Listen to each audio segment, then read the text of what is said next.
Bem, pessoal, vamos lá, né? Então, a gente continuando na parte de custos, né? Vamos imaginar, agora é importante pensar nos custos diretos e indiretos. Isso está muito relacionado a propriedades que produzem mais de um sistema. Então, se eu tenho maracujá e leite na mesma fazenda, como eu disse, a gente tem que separar os custos. Ah, mas é muito difícil porque sempre vai ser difícil, principalmente quando a gente não tem esse hábito e essa disciplina. Vamos imaginar que eu só tenho um funcionário, ele trabalha tanto no maracujá quanto no leite. Como que eu faço? Eu vou ter que estabelecer um parâmetro de horário, em média, quanto tempo ele fica em cada atividade e vou proporcionalizar isso. O máximo de coisas, o uso da máquina. Eu tenho um trator, onde eu coloco? Eu vou colocar uma proporção em função das horas usadas, os tratores mais modernos. E você consegue até anotar, você pode pôr uma prancheta na cabine, anotar tantas horas para o maracujá, tantas horas para o leite, ou tem alguns agora até com visor, tudo moderno, né? Não é muito a nossa realidade, mas é sabida a necessidade desse controle. Mas, gente, esses que eu tô falando, mão de obra, máquinas e tudo mais, por mais que dê trabalho, a gente ainda consegue dimensionar. Não é exato, porque um dia uma vaca vai parir e o funcionário fica o dia inteiro por conta da pecuária leiteira, enganchou bezerra, alguma coisa. Então nunca vai ser exato, é muito difícil, aliás, ser muito exato, mas a gente consegue, um bom gestor, ele vai conseguir dimensionar isso. Mas tem coisas que é quase impossível. Vamos imaginar que na nossa fazenda, essa fazenda de maracujá, eu gosto de dar esse exemplo bem fora, a gente comprou um tapete para a porta do escritório. O pessoal vai lá comprar, ou telefone, né, que é um elemento assim. O que eu faço com a conta de telefone? Tem gente que fala, teve um aluno uma vez que falou assim, não, professor, é só você pegar a lista da cobrança, nem sei se hoje como é que vem essas listas, e ficar vendo quais os números foram de ligação para resolver coisa do maracujá e quais números foram para leite. Eu falei, meu Deus, você vai botar uma pessoa uma semana só conferindo, né? Porque lá não fala para quem você ligou. Lá tem um número, você tem que olhar na agenda, quem foi. Às vezes você liga para resolver uma coisa que é de ambos. Enfim. Então, assim, tem alguns controles que não justificam. É muito difícil fazê-los. O custo para fazer esse controle, ele não gera resultados proporcionais a esse custo, né? Então, o custo-benefício não vale a pena. Então, quando a gente tem custos indiretos, deixa eu colocar aqui, que a gente não consegue identificar com precisão, custos diretos, né? São identificados com precisão no produto acabado, ou seja, concentrado para a vaca leiteira é um custo para a produção de leite. Adubo, se eu for usar no maracujá, vai ser diretamente relacionado a maracujá. Se eu for usar no sorgo, que vai alimentar essas vacas, vai ser... Então, muitos custos a gente identifica para onde ele foi. Já custos indiretos são aqueles necessários ao sistema manter a minha produção, geralmente de mais de um produto, mas alocáveis arbitrariamente.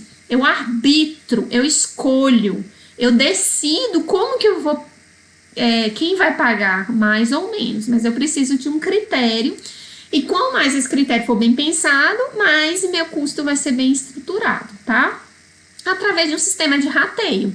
Então, lembra desse tapete, às vezes o ar-condicionado do escritório. Lembrando também que fazenda tem muito problema com gastos da família, né? Que eles costumam misturar muito esses gastos. Mas vamos simplificar agora e pensar só nesse escritório aí, que a gente compra um sofá, um tapete, para receber os clientes, os fornecedores de ambas as produções. Então, o que a gente recomenda fazer, muita gente equivocadamente divide igual. A gente não devia fazer isso. A gente tem que escolher uma proporção. Vão imaginar que esse tapete custou R$1.000. E aí, a gente tem 3 formas de proporcionalizar isso. Eu vou começar pela 2, porque é a que eu mais recomendo. É a mais fácil de fazer. que é o seguinte, vamos imaginar que o maracujá represente 80% da renda da minha fazenda e o leite represente apenas 20% da renda. Então, eu vou fazer o maracujá, vou colocar no plano de contas do maracujá os R$800 e na conta do leite 200. Ou a conta de energia, para não ficar horrorizando, né, com um tapete tão caro na fazenda. A fazenda não pode se dar esses luxos. Mas vamos pensar, então, na conta de energia, não, desculpa, na conta de telefone, que a gente não consegue controlar. Então, a conta de telefone chegou em R$1.000, o maracujá vai pagar 800, porque ele representa 80% da renda. A gente parte do princípio que quem rende mais movimenta mais os recursos indiretos. Então, proporcionalmente, sei lá, se fosse um tapete, mais gente que transaciona com a cultura do maracujá vai pisar no tapete. Ou o telefone, mais ligações, mais necessidades disso foram referentes ao maracujá, que é tão importante na receita dessa fazenda. Então, custos indiretos que eu não sei dimensionar, minha sugestão é sempre proporcionalizar pela receita, até porque a receita é um item mais fácil. Uma segunda opção é pelo custo direto. Vamos imaginar, então, que essa fazenda, o maracujá representa 80% da renda e o leite 20%.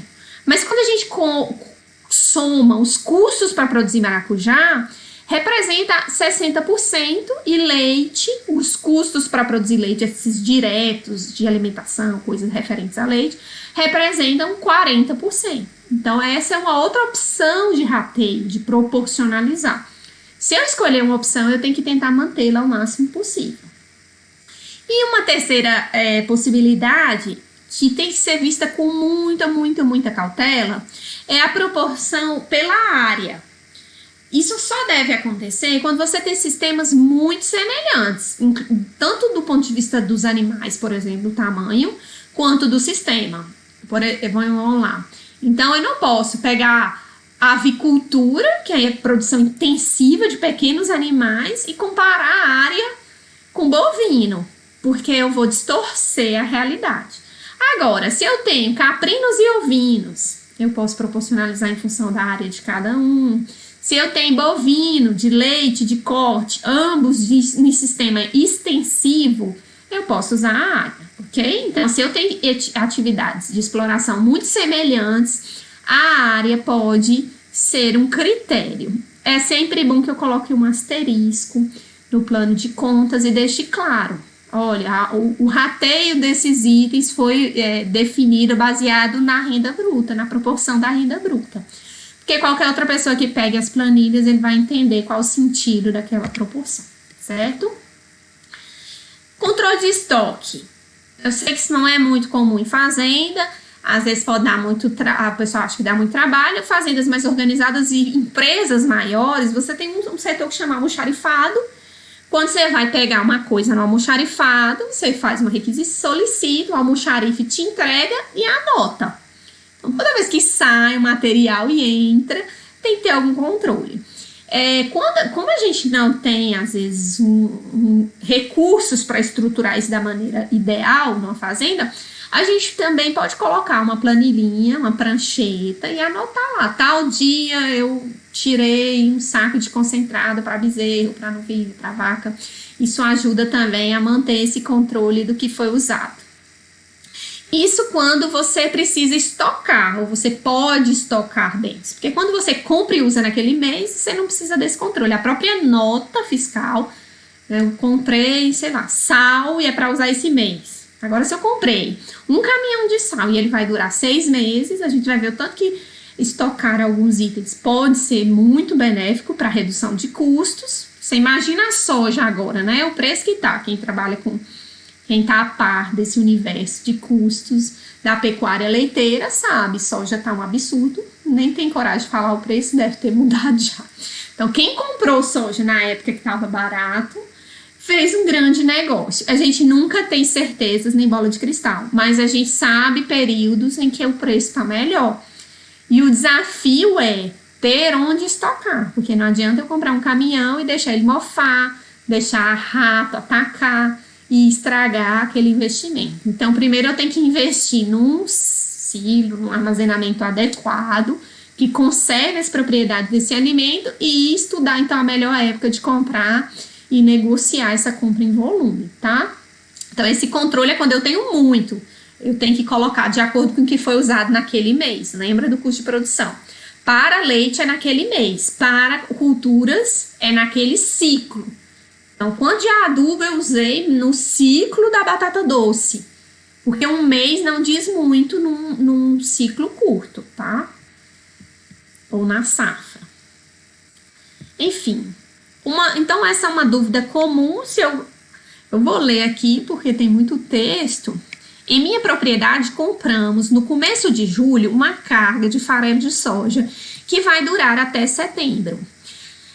Negociamos com o fornecedor e pagamos com desconto uma só parcela no dia 20 de julho, 15 dias depois da entrega. Pagamos R$40 mil nessa compra. Minha dúvida é a seguinte: para calcular o custo de produção, eu considero esses R$40 mil no mês de julho? Lembra que ele falou que ele comprou em julho e que vai durar até setembro?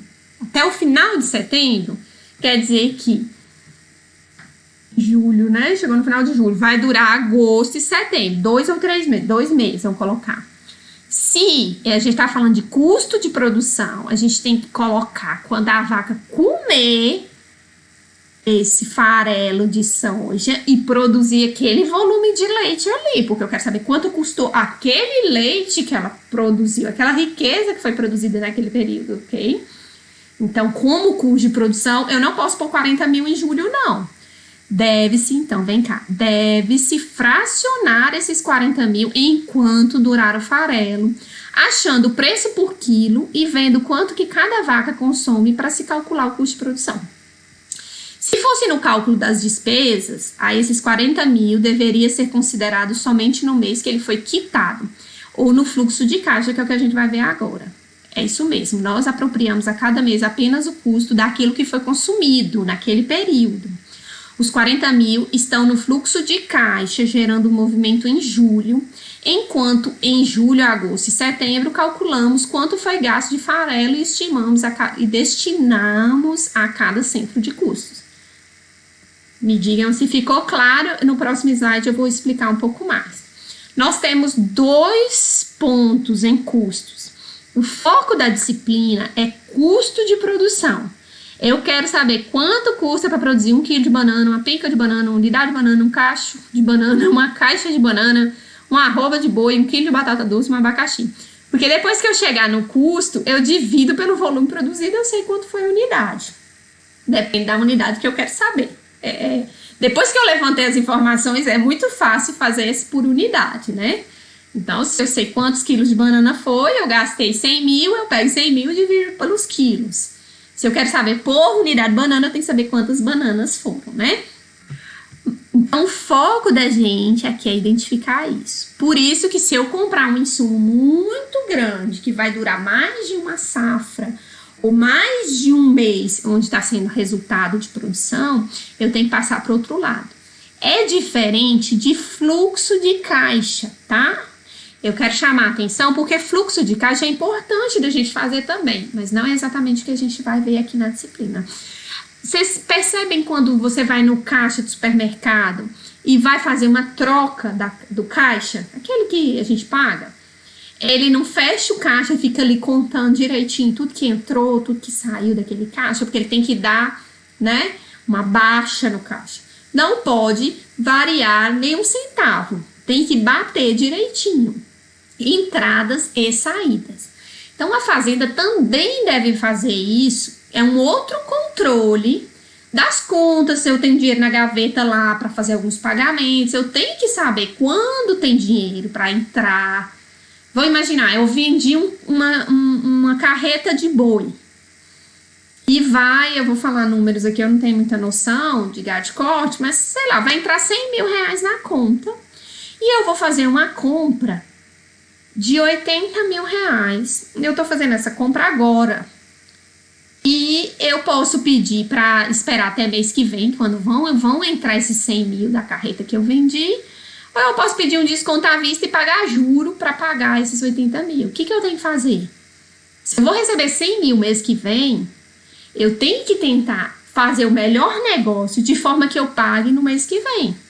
Ou isso é que é gerenciar o fluxo de caixa. Eu tenho que saber quando entra dinheiro, quando sai dinheiro, para eu não pagar juro. Às vezes as pessoas querem todo o desconto à vista. Se eu tenho dinheiro em caixa, ótimo. Com maior desconto, melhor. Se eu não tenho dinheiro em caixa, eu tenho que negociar a prazo. E às vezes a pessoa quer negociar qualquer coisa para negociar, sem saber a situação fiscal, o fluxo de caixas. Quando chega dinheiro e fazenda, em geral, é um sistema sazonal.